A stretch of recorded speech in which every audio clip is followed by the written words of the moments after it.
여러분 안녕하세요, 롱장입니다. 날씨 추운데 잘들 지내시죠?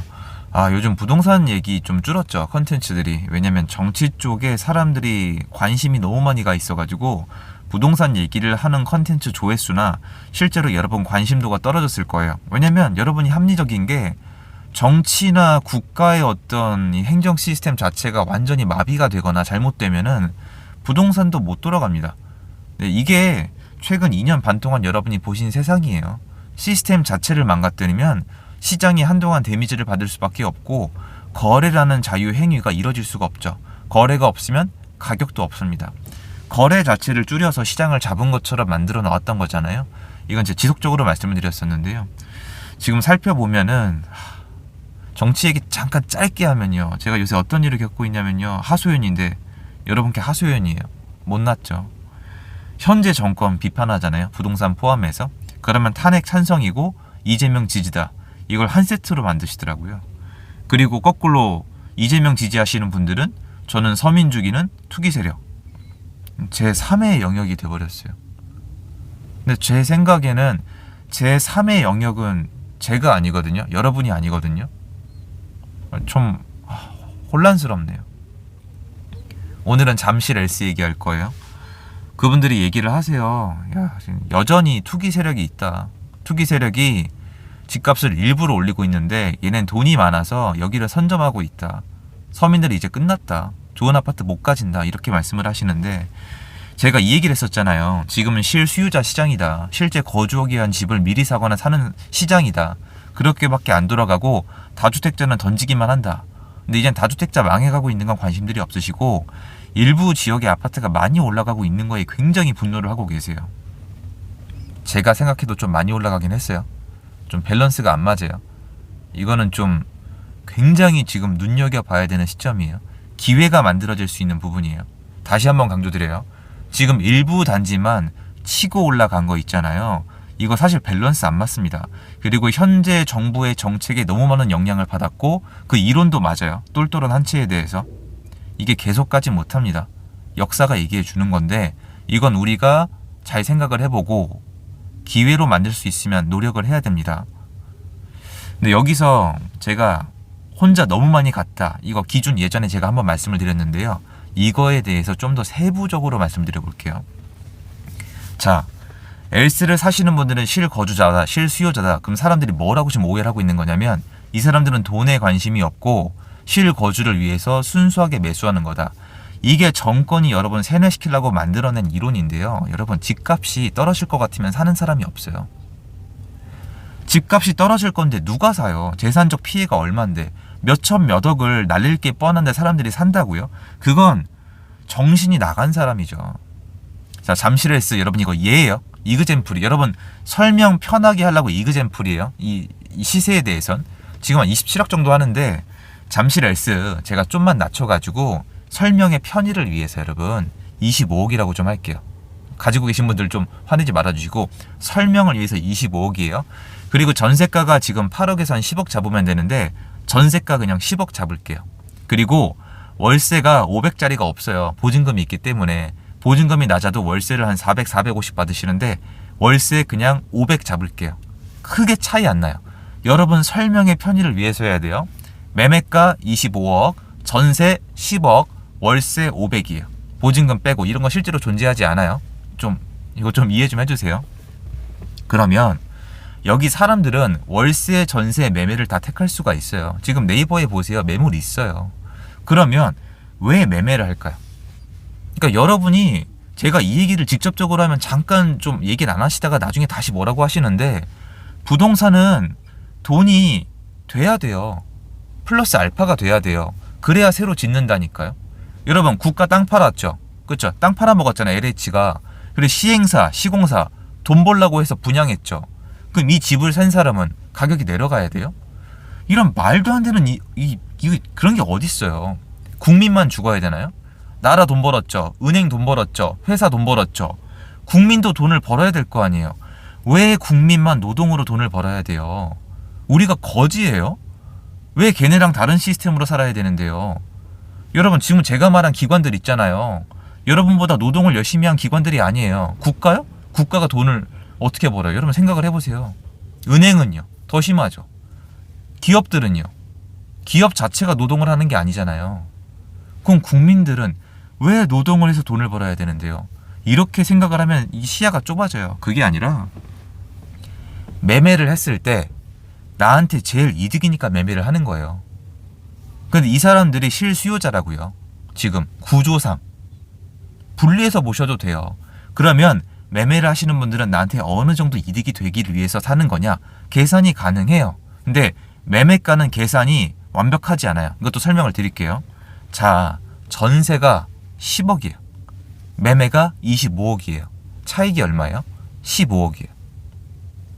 그러니까 전세를 택하지 않고 매매를 했다는 건 15억을 얹어준 거예요. 15억이란 내 돈이 이 부동산에 들어가는 거예요. 기회비용이 있죠. 이 15억 은행에 넣어놓으면 그냥 3% 칠게요. 1년에 얼마예요? 4,500만 원이에요.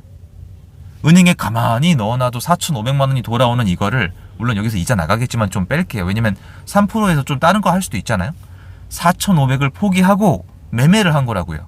그럼 이 사람은요, 1년에 4,500만 원 이상이 올라야 본전이에요. 이것만 있어요? 세금도 내야 돼요. 한 5천 이상 올라가 줘야 돼요. 5천 이상. 되죠? 그리고 여기서 한 가지 더 따져보면 좋으신 게 뭐냐면은 월세예요. 일단 아까 기회비용이 5천이라고 말씀드렸잖아요. 근데 그거는 전세 대비 매매고, 매매 자체는 25억이잖아요. 25억을 은행에 넣어놓으면 3% 치면은 7,500이에요. 이건 월세랑 비교해야죠. 월세는 한 달에 500이니까, 가시면 참고로 다시 한번 말씀드리지만 없어요. 500이니까 1년에 6천이에요. 이러면 월세로 살면은 나가는 돈이 6천이고, 매매를 총 금액을 따지면은 기회비용이 7,500이에요. 월세가 더 현명하죠. 여기서는 이게 주로 외국에서 쓰이는 계산법인데, 여기서 한 가지가 더 있어요. 여기서 부동산 시장이 약간 어려워지는 건데, 이게 장기 거주가 안 돼요. 월세는 집주인이 나가려면 나가야 돼요. 그리고 만약에 집을 사는 사람이 여기서 장기 거주하고 싶냐 아니냐, 이것도 따져야 되지만, 앞으로 여기 수요가 늘어날 가능성이 있냐 없냐, 그리고 들어오는 수요가 돈이 많을 가능성이 있냐 없냐, 그리고 앞으로 이런 상품의 공급이 늘어나서 수급에서 공급이 넘쳐날 가능성이 있냐 없냐, 이런 것들을 다 따진 게 매매가예요. 이걸 우리는 거래 상승 가능성이라고 얘기하는 겁니다. 즉, 지금 매매를 하시는 분들은요, 가격이 올라가는데 베팅을 하신 게 맞아요. 근데 이건 전혀 나쁜 게 아니에요. 지금 제가 얘기한 조건에 맞지 않은 아파트들은요, 가격 상승을 못하고 있습니다. 특히 좀 일자리랑 멀거나 다른 데로 이사 가면 그만이어서, 예를 들어서 검단 신도시 지금 입주하고 있는데, 고양시, 김포시, 인천시, 부천시, 시흥시, 여기서 이사 다 오시거든요. 이렇게 쉽게 이사 갈 수 있는, 장기 거주하는 수요가 상대적으로 많지 않은 곳들은 지금 여기 해당이 안 돼요. 그런데 학군이 있거나 중심지이거나 앞으로 공급이 어렵거나 수요가 많아지거나 돈이 많은 사람들이 선호하는 성수동 보세요. 이런 곳들은 가격이 올라가고 있단 말이에요. 즉, 여러분 얘기가 맞아요. 이분들은 집값이 올라갈 거를 기대하기 때문에 매수라는 게 맞고요. 여기에 플러스 알파로 장기 거주라거나 또는 이거를 그냥 소유하고 싶은 거예요. 자본주의에서. 이런 것들을 다 계산해서 본인에게 가장 합리적인 선택이 매매라고 판단을 하신 거예요. 그럼 제가 이 얘기를 굳이 왜 길게 하냐면은, 이거는요, 전세나 월세를 택하는 분들도 똑같다는 거예요. 매매를 택하는 분도 무조건 돈 벌 생각이 있는 게 아니라 베팅이라고요. 이분 돈 나가요. 왜냐면 누군가처럼 전세나 월세를 택할 수도 있는데 굳이 매매를 한 거잖아요. 그럼 매매를 왜 하겠냐고요. 그래서 사람들이 얘기해요. 결국 니네가 매매를 하니까 가격이 올라가는 거 아니야. 내 말은 그 말이다. 이게 계산식이 안 맞잖아요. 그럼 매매를 아무도 안 하면요, 지금처럼 되는 거예요. 아무도 집을 안 줬고요. 전월세는 누가 제공해요? 그러니까 그건 알 바 아니라는 거잖아요. 전월세 제공자는 집주인인데 집주인 자체를 욕해버리면 이게 성립이 안 돼요. 물론 정도 것이 있겠지만. 그래서 모든 사람은요, 이 계산식 아래에서 움직여요.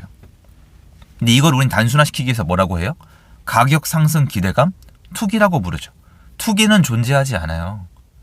투기는 미친 단어예요. 투기는 이거예요. 내가 하면 투자고 네가 하면 투기예요.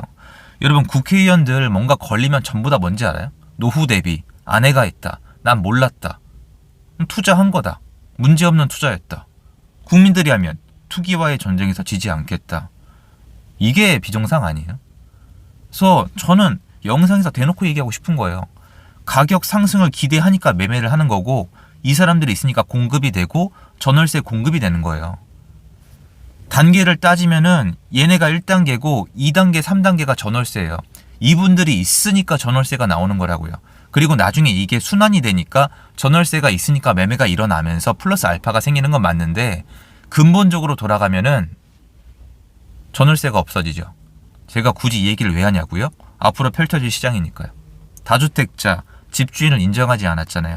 내수 경기와 국가를 침체시키면서까지 부동산을 때려잡았잖아요. 그러면 공급자를 다 죽이겠다는 건데 그 모습이 점차 일어날 겁니다. 25년도부터요. 그래서 네, 오늘 이건 맞아요. 매매는 가격 상승에 대한 베팅이 맞고요. 그거는 전월세로 사시는 분들도 마찬가지인 거예요. 그러니까 이게 당연히 서로 감정이 안 좋아질 수밖에 없겠죠. 올라가면 누군가는 안 좋고 내려가면 누군가 안 좋고 이런 식으로 되니까. 근데 이걸 알고 결정하면 편하고요. 집을 사는 사람의 입장을 헤아리셔야 돼요. 이 사람들은 본인에게 피해가 갈 걸 알고도 택하지 않아요. 이런 거잖아요. 본인에게 피해가 될 걸 알면서도 집을 사서 너는 마이너스 보면서 나한테 저렴하게 전월세를 달라. 그건 도둑놈이에요. 그게 도둑입니다. 그게 바로. 전 그렇게 생각을 합니다. 그거 말씀드리고 싶어서 영상을 준비해봤습니다. 도움됐으면 좋겠고요. 좋은 하루 되십시오. 감사합니다. 요 앞에 큰 빨간색 차가 있거든요. 새빨간 차가. 그래서 햇빛에 비쳐서 빨개졌어요. 너무 커요, 차가. 네, 여러분 들어가 보시고요. 감기 조심하시고요. 감사합니다.